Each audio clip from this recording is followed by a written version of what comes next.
Hi everyone, in this video we're going to be deploying our service to the cloud. So you go to www.heroku.com and you download their Heroku CLI or the command line interface. Then you simply do Heroku login. So it's going to ask for your ID and password and then it's going to log in. So press any key to open up the browser. I'm going to do a Q right now because I'm already logged in. Now make sure that you have a Git repository initialized in your project directory. So you can do a git init. You can do a git add all of your files to the git repo, and then you do a commit. So once you've done this, simply create a Heroku application. You can do a Heroku create and the name of your application. So this is going to spin up an application for you. It's going to be totally free. And then if you go to the Heroku dashboard and refresh,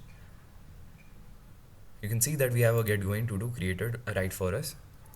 And you can go to settings, you can go to deploy, and then you can also connect your GitHub to it.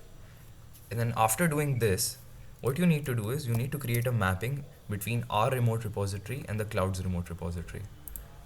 So basically, cloud also has a repository which we push our code to, and then it triggers a build.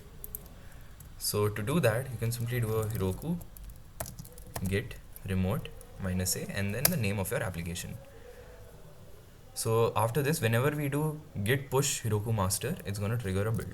So we do a git push Heroku master and then we wait for the push to happen. So what this is doing right now is this is sending all of our code to Heroku, the repository on Heroku, and then it's understanding our code.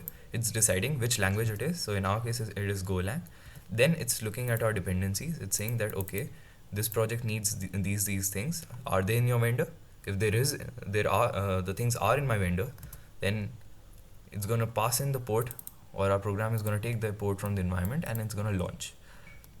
So you can see right here our instance has successfully launched.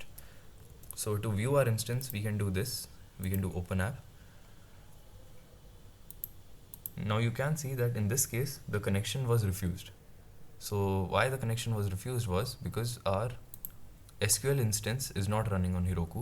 So the thing is that Heroku also offers SQL plugins. So if you go to Heroku SQL, you can also add plugins for SQL. So the only things that are going to change is in your model connect.go, just your route is going to change. So your route in this case will not be your local SQL instance. It will be the SQL instance hosted on the Heroku servers. So right now what we were doing was we were using my own SQL instance on my local machine. That won't be the case when you're deploying to the cloud. So apart from this route, if you go to getgoing-to-do.herokuapp.com and if you do a /ping, then you can see that it works. So this route is accessible from any machine, not just my machine. Notice that when we were running our server, we had to use localhost. So in that case, we were very restrictive. So if you're working with a team of 2-3 developers where one is making an interface in the form of a mobile application and the other person is making an interface in the form of web application, then it's better if you host your application in this way, spin up a Heroku plugin, and then add the link to the model. Simply push and it's going to spin up the instance right for us to use. So thank you guys. We successfully hosted our application in this video. See you guys in the next video.